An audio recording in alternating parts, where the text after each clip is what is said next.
use this a lot in mythologies. Now, you see, what happened was that the ferocity of this battle between the gods had tremendous ferocity and totally is recorded in these legends as being devastating. No matter where you go, all the texts. And remember when we said that after the destruction, or even the first deluge, when these beings came here, they came to a foreign planet, remember. The planet's size may be different. Its ultraviolet rays, the Schumann waves, may be different. They may be in a part of the galactic center that they don't know where they are, the galactic wing. The stars look different. They're really trapped. They have the ability to get off the planet, but they don't know where they are. So originally monuments were created. When they set up Atlantis here, these monuments began to be created for one specific reason. What do you do when you're lost? Right? You need to find a compass, right? Or a map. They're lost in the galaxy. So they started creating what we now know as the Great Earth Circles, these monuments in ancient sites, so that they could find out where they were, because that takes a long time. You're dealing with astrophysics and astronomy. They're very looking at the motion of the sun during the year. You know, when they saw the sun, just to find out what the cycle of the sun is would take them a whole year of daily observations. So they built these rocks and stone, these monuments, to map out exactly what the cycles are on this new planet that they're in. That's why there's so many of them. And plus they had plenty of slaves to do it, to haul those rocks, and they had magical powers and spacecrafts to carry them in. So they put these things together. To them it was easy.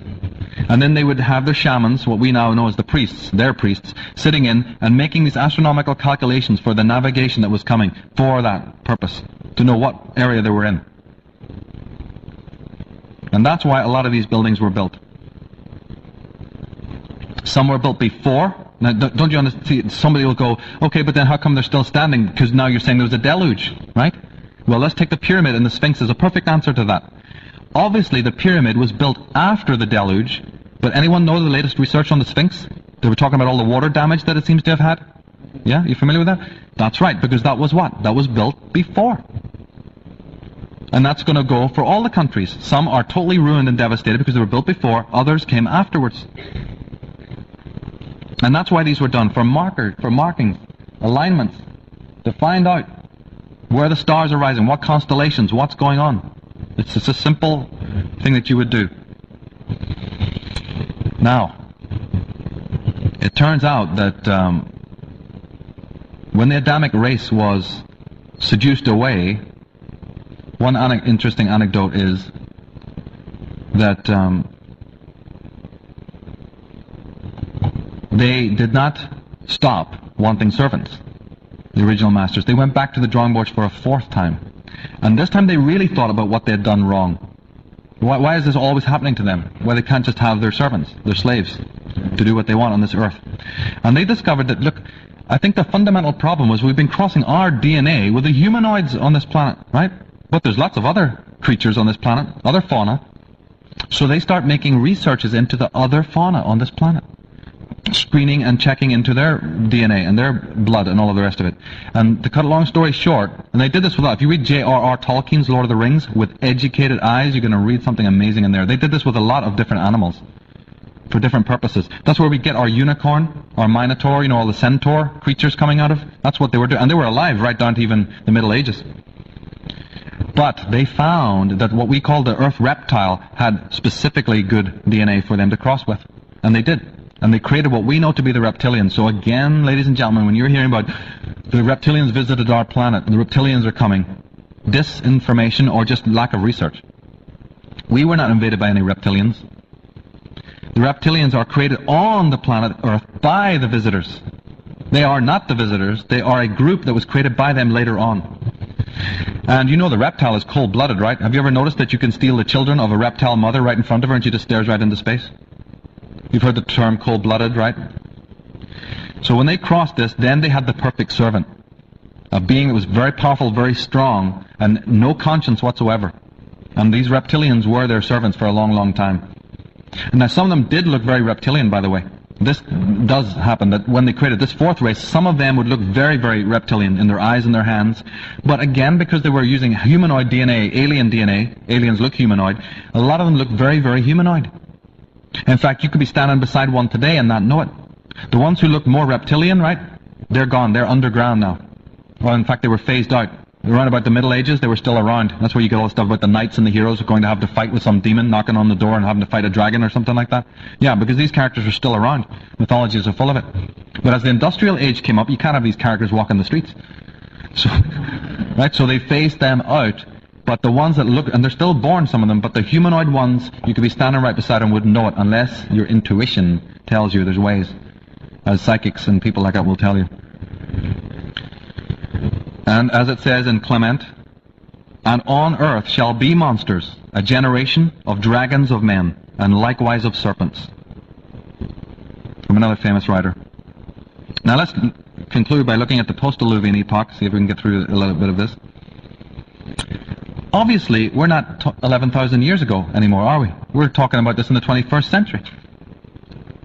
So, if there indeed was a war of the gods, if I'm telling you truth, if the evil came into humankind due to this genetic manipulation, and like I got more to say about that, it's just, we have such a short period of time about all the euphemisms in the Bible and what have you. But if in fact this did happen, why is it that neither side seems to have then triumphed? It's over, 50,000 years later since they arrived here, and certainly 12,000 years ago since they got into the War of the Gods. I just wanted to sketch the background and show you how many texts actually talk about the War of the Gods, because if I was just telling you it, you wouldn't get it. It's there. It's in the records. But why are we 11,000 years later still talking about this? If evil had triumphed, right, the serpent masters of God, we'd all have no problem. We'd all be slaves, working in mines, and no worries, right? Completely over and done with. Evil would be all over the world. And if the good side had won, well then we'd all be living in peace and harmony, wouldn't we? In a paradisical civilization. Neither of which are true. We have the schizophrenia I was talking about earlier. Each one of us have it inside. And it's collective and it's political and it's found in every corner of the globe. Well, this is because of an unforeseen variable. And that is what it is. When this thermonuclear war that probably involved even weapons we don't know about, and a lot of psychic stuff, when you read the Celtic legends, they're talking about a lot of stuff coming even out of the mind. In magical wars. But with an emphasis on technology, on hardware, don't doubt that. An unforeseen variable occurred. The violence of these people awoken the violence of the earth. Remember the first deluge I told you was an atrocity? It's mentioned in all the records of how the animals and people died. But it did subside after a while. It changed the earth. But it subsided after a few hundred years. This violence, they say that the radiation from the weapons incinerated the entire atmosphere. All the moisture in the atmosphere was totally irradiated.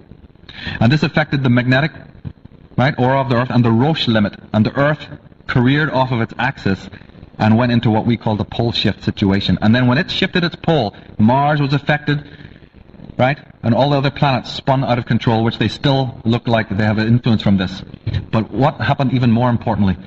The Roche field sent out its magnetic powers, its magnetic energy, and the Van Allen belt, the asteroid belt that we talked about earlier on, now it's sucked back all that debris from the lost planet of Tiamat, and all the ice and all the water, and all of that planet's debris, trillions of tons of this stuff. I've got, in my book there, and on this website, endless quotes from legends, exactly specifically talking about this. We just don't have time to show them all. But it's all in the manuscript. This stuff poured into the earth, and that's why they talk about the 40 days of rain, how the earth stood still in the sky and man couldn't see even his brother's face and all of that. But this deluge of water fell in now with a vengeance, and it was so powerful that it created unbelievable devastation. The pole shift we're talking about here. Studies have shown that at 10,000 years BC, the celestial pole was inclined at the angle of 30 degrees from its present position. This is, in turn, strongly suggests that the terrestrial axis then orientated differently from today.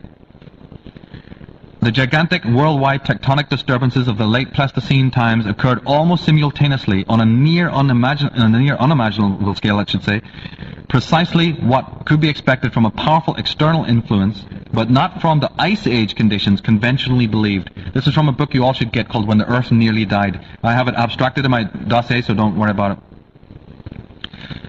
Then the Tahoe, not far from here, the Tahoe Indians are saying, there was a time when their tribe possessed the whole earth and were strong and numerous and rich.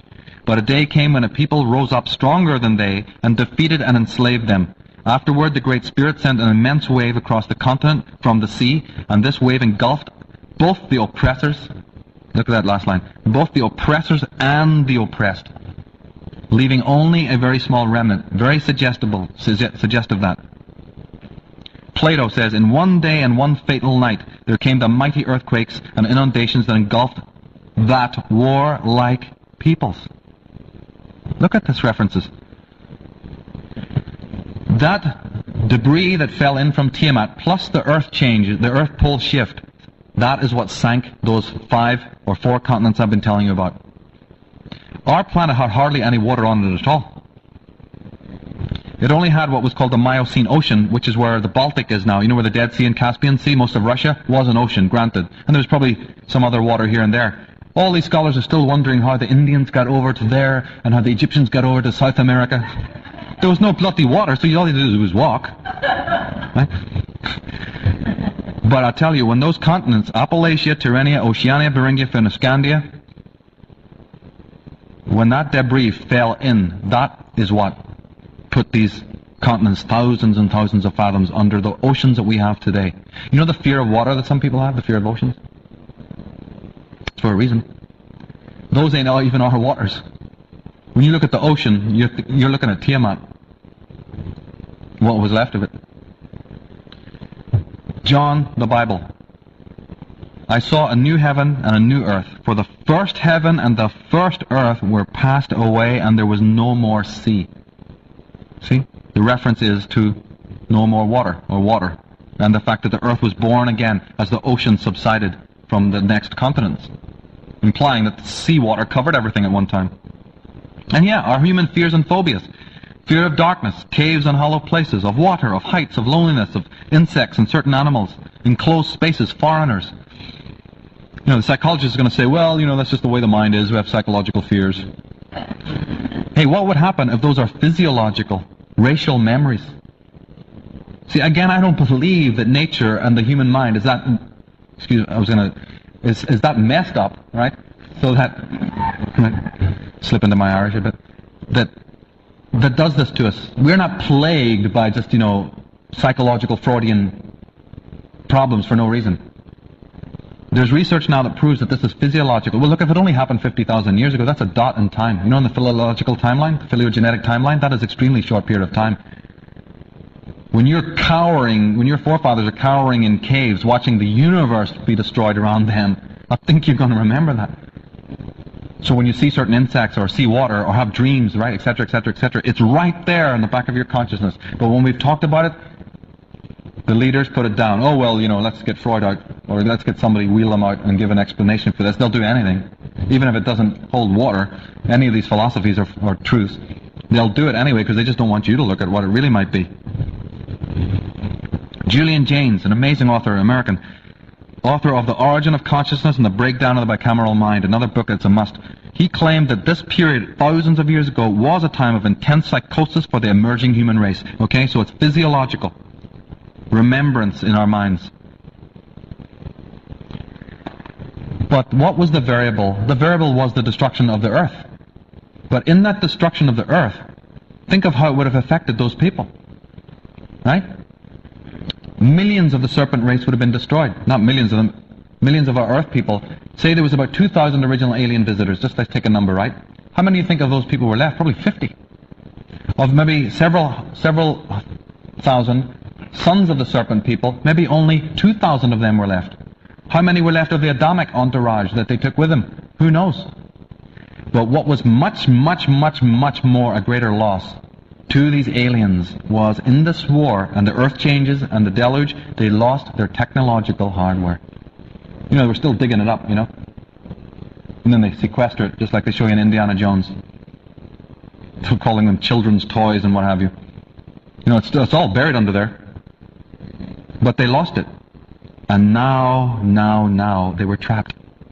Maybe they had a couple of devices and so on, and they had it all in here, but in here is no good to a technologically advanced race. Remember, their whole thing was that they were technologically advanced. When the Earth did this, it destroyed all their hardware, or most of their hardware. All the computers, all the supercomputers, all the technologies that they had, all the weapons of power, their spaceships, the lot, the computers, everything gone.